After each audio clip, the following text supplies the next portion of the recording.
Bagong lahat, luma muna. Sa isang forum interview, dito tinawag ni Kevin Durant si Anthony Edwards bilang baby goat.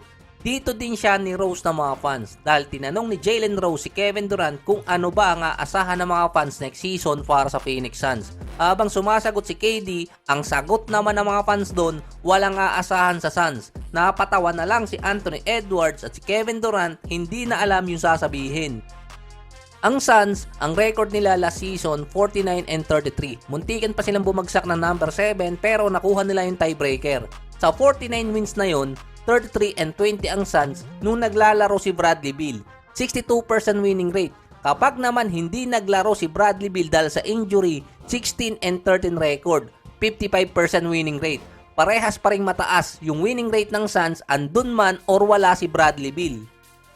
Si Devin Booker naman, 6-8 record kapag hindi siya naglalaro. 42% winning rate ang Suns. Base pa sa winning rate, kapag andun si Beal, 62% napapatak yung Suns, nasa 4 or number 5 sila sa West. Kapag naman hindi naglaro si Beal, 7 hanggang 10 yung posibleng bagsakan ng Suns dun.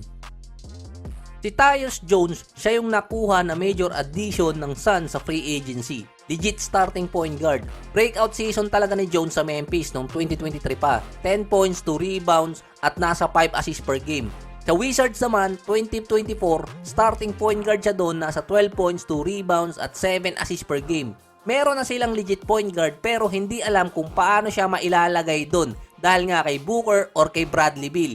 Si Devin Booker ang nagiging starting point guard ng Suns. Sa loob ng 36 minutes, si Booker ay merong 7 assists pero 2.6 turnover. Si Tyus Jones naman sa loob ng 29 minutes sa Wizards, meron lamang siyang 1 turnover per game. Si Bradley Beal nasa 5 assists per game sa loob ng 33 minutes pero 2.5 turnover.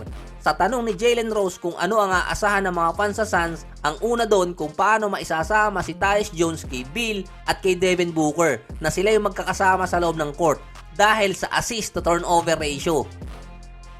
Kung ibabase sa stats, mas maalaga sa bola si Tyus Jones. 40% 3-point shooter pa siya. Last season ng Suns ang tanging team na kasama sa top 6 na may mataas na turnover. Kaya nung nakatapat nila ang Minnesota na isa sa mga top team sa defense, kinain lang sila nung first round.